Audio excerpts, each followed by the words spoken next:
Hi everyone, good morning. This is Toby from the International Association for Political Science Students. We're here live again from the annual convention of the International Studies Association. And I'm very happy this morning to have next to me Chris Brown from LSE in Great Britain. Nice to have you here. Glad to be here. We want to talk today about the future of international political theory a bit, and also about how this work relates to your previous work, to your personal motivations in the field. And I want to start talking about the two conflicting trends that we can observe right now. We have, on the one hand, the word globalization that is progressing, and on the other hand, we have many nations that go back and try to oppose this trend of globalization. How is IR theory reacting to these different trends, and what can we learn from that? I think the first thing I'd say is that some of these trends are probably more explicable in terms of notions of populism and the rise of populism, and it would be slightly implausible to think that IR theory is going to be terribly helpful on that. On the globalization front, I think if anything, IR theorists have become quite skeptical about globalization. There's still, excuse me, there's still a very strong central theme of certainly American international relations, which is about the liberal, defending and describing the global liberal order. But the number of different critiques of that position is quite large at the moment. So I don't think there's one way in which IR theory is handling this. There's lots of pockets of theory working on different aspects of the problem. Mm-hmm. How do you think IR theory of the past will be different from how we will develop theory in the future? The main differences. One of the features that's most interesting at the moment, although whether it cashes out is another question, is the attempt to produce a global international relations.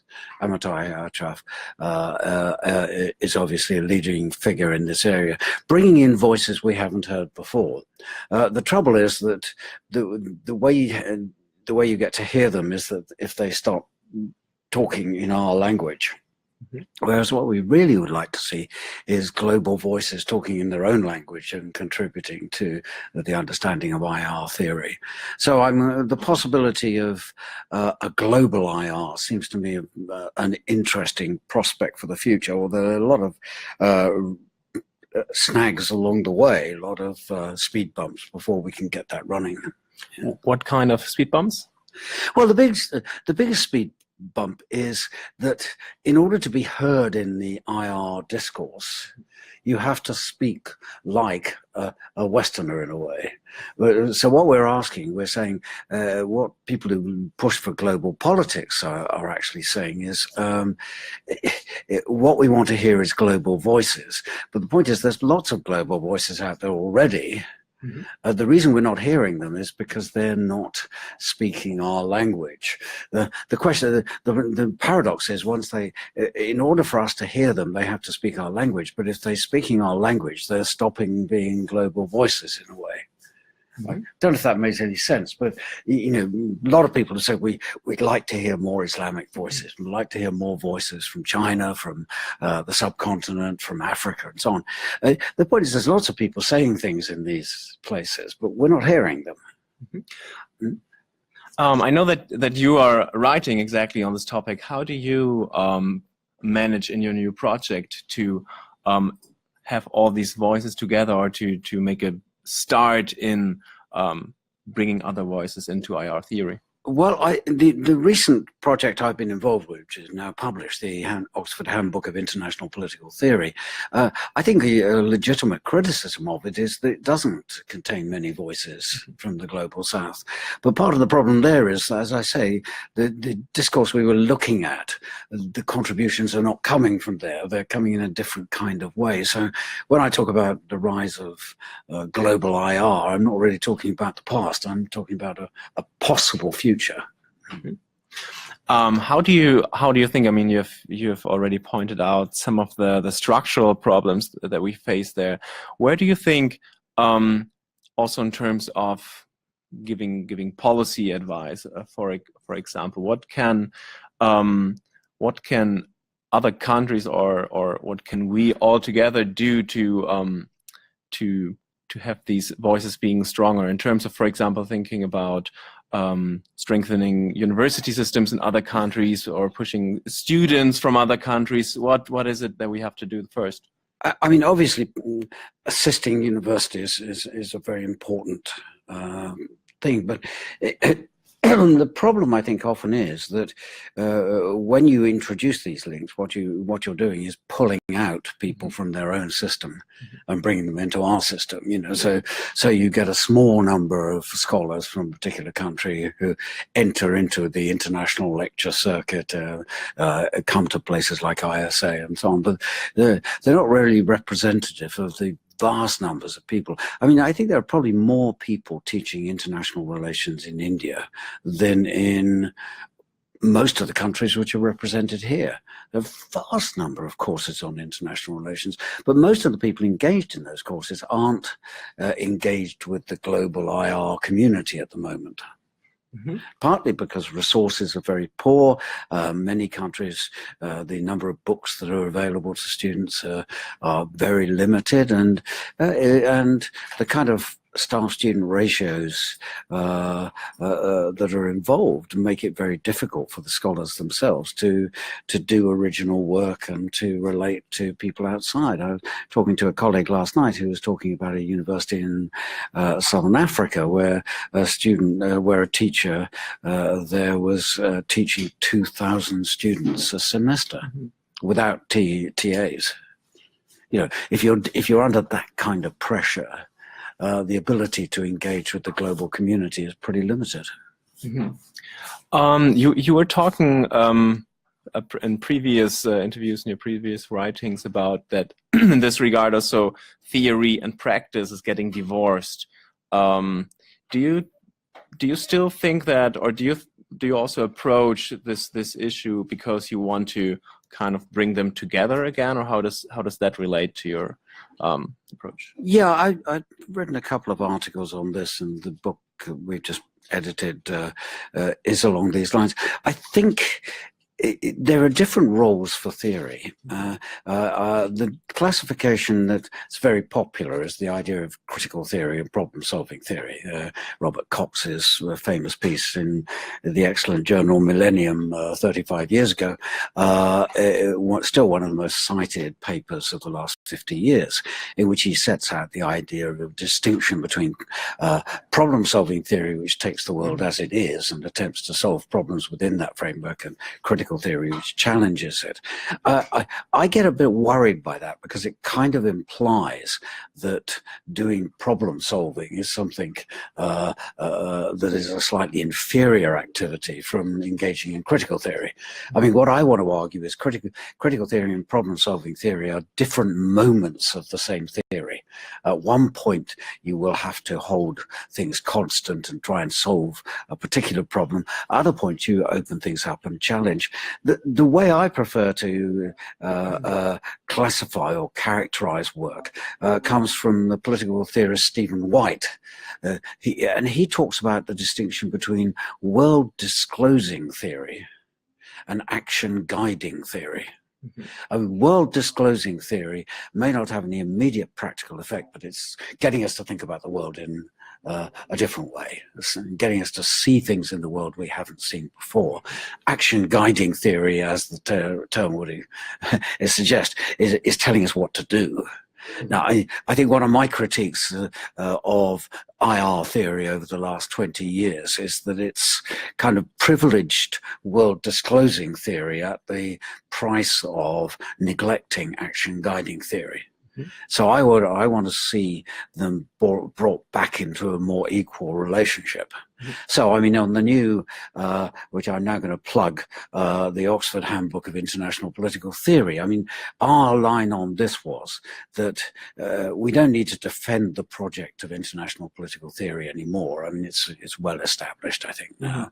People disagree about the details of it on the edge and so on, but as a discourse, it's there.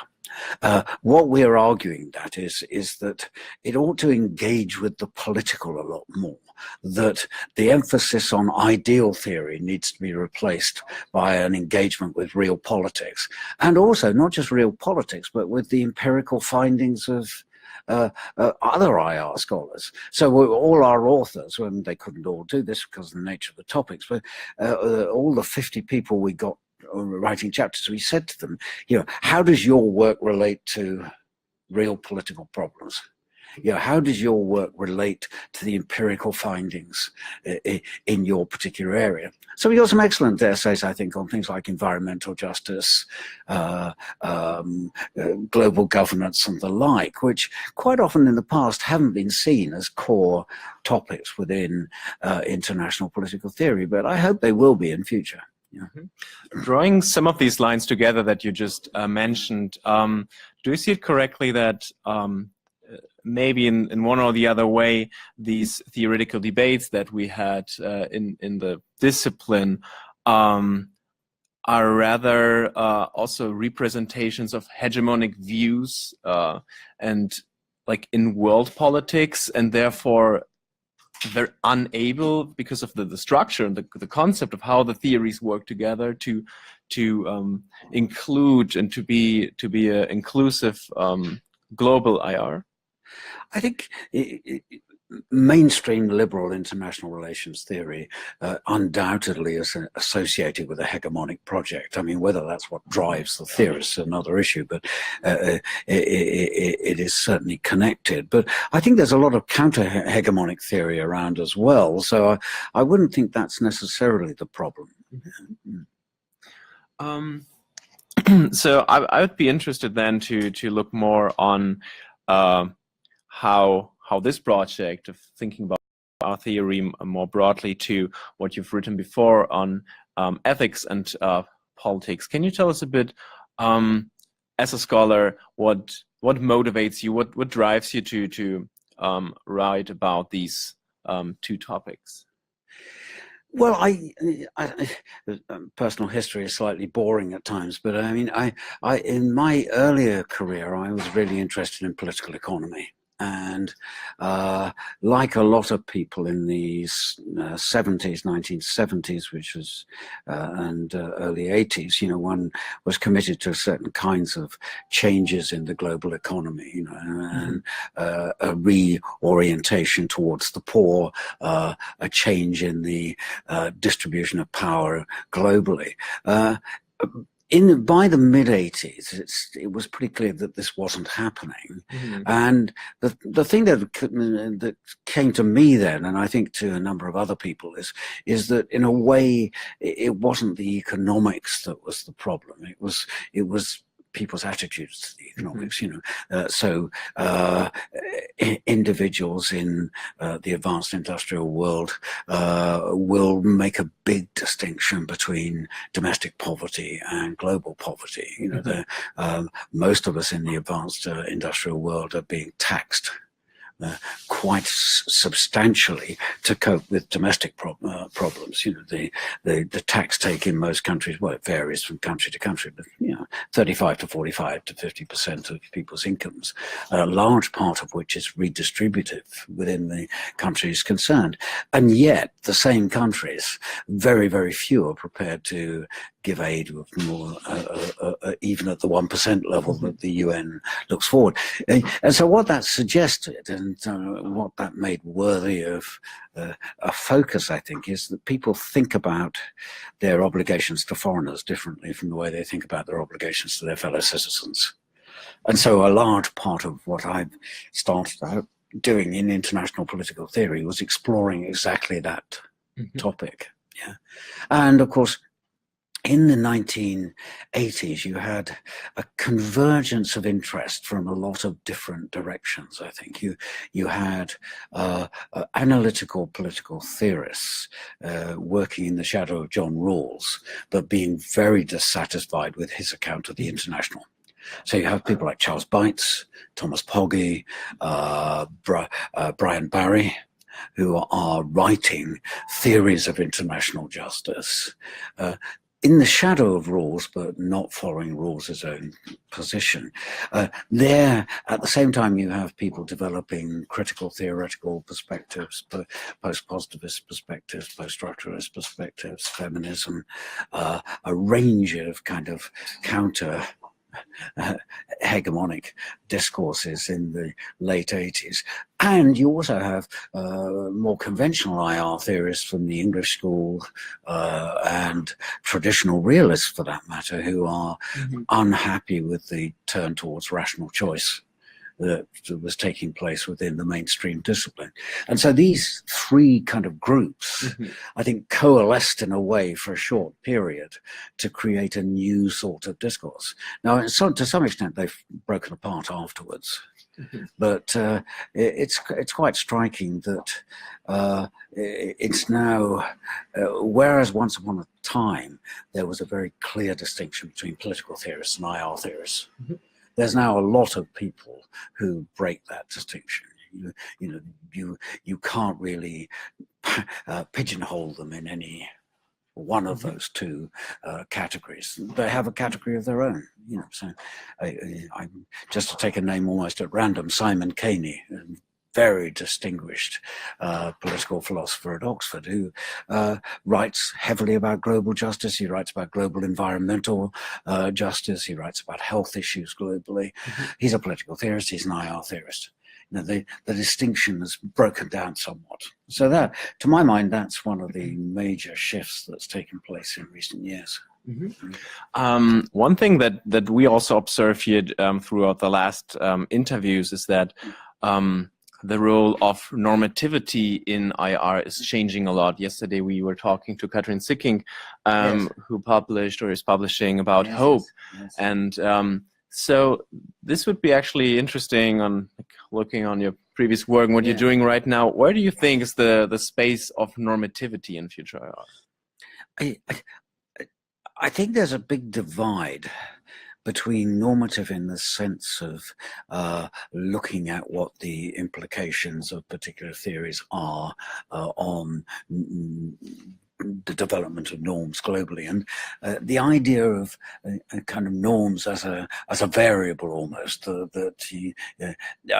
mean, a lot of mainstream scholars reacted to the constructivist revolution by incorporating the idea of looking at norms as part of a regular process of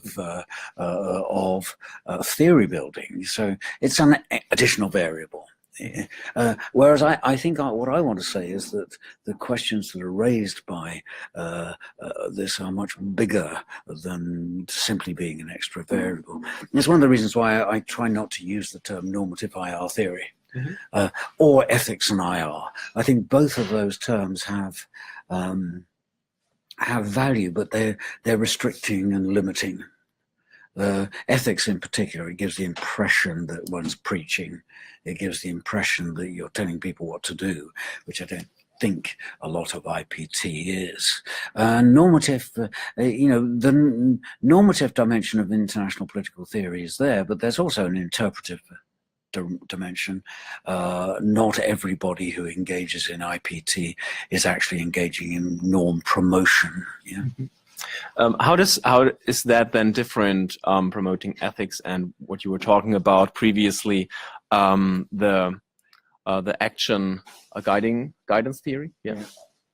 Well, I mean, action guiding theory, there you are attempting to say, well, if you want to achieve this, then you need to be thinking about that. And one of the things you need to be looking at is the normative. But in a way, what I would, stepping back, in a way, one of the things that worry me about ethics and foreign policy is that we don't normally talk about ethics and transport policy. We don't normally talk about ethics and economic policy. And the reason is we take it for granted that transport policy and economic policy have ethical components, that are producing a transport system that's available to as many people as possible has, and in economics, economic arguments or policies that disadvantage seriously certain groups of people. I mean, the ethical implications of that are obvious. When we talk about ethics and foreign policy, the kind of implication is you can do foreign policy without ethics. You have to put it in. I mean, what I would want to say is it's always there, just as it's always there with transport policy or regional policy or economic policy. So an overemphasis on ethics kind of suggests it's something that comes from outside into a discourse, as opposed to being something that's built into the discourse from the beginning. Yeah.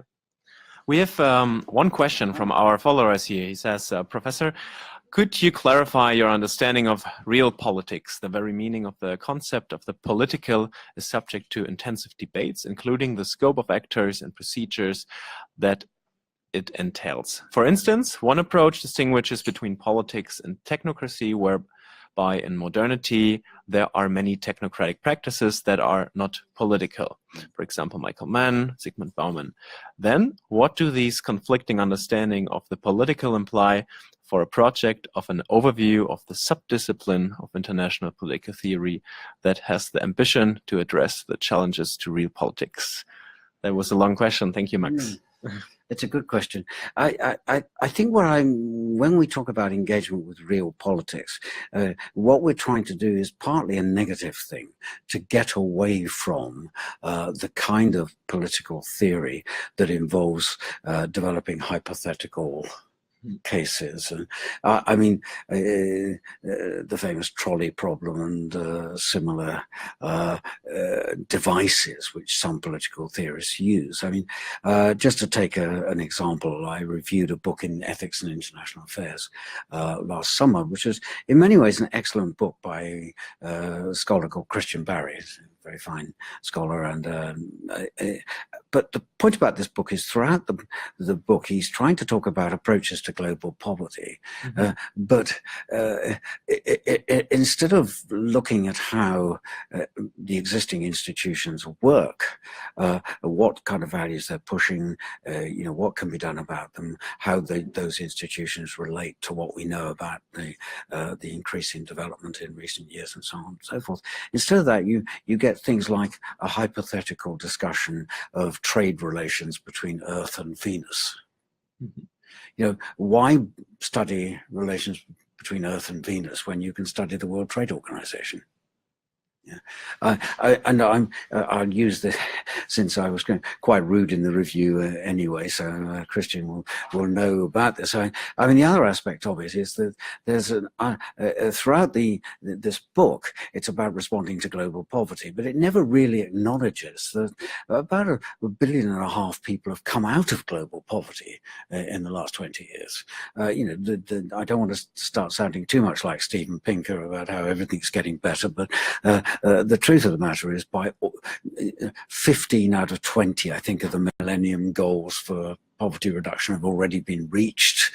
There's been an awful lot of progress, and I think the most plausible explanation for that is that the open liberal system has allowed countries like China that are prepared to adapt their policies to actually bring a lot of people out of poverty. And it seems to me, so engaging with real politics is about engaging with that kind of fact and building that kind of knowledge into the kind of theories we produce about global poverty. But in a way, the term real politics is a bit misleading, possibly, but I think what we're saying is engage with actual political issues. The theme of the book is against the idea of ideal theory. Ideal theorizing is when you say, okay, we'll assume everybody will comply with what we think is just. Now, what do we think is just? Whereas non-ideal theory is admitting that no, that's not going to happen, that we have to work with it in the world of which it is. And that's what we're trying to promote by this. Real politics with a capital R is probably misleading in that respect. Real as opposed to ideal, as opposed to utopian.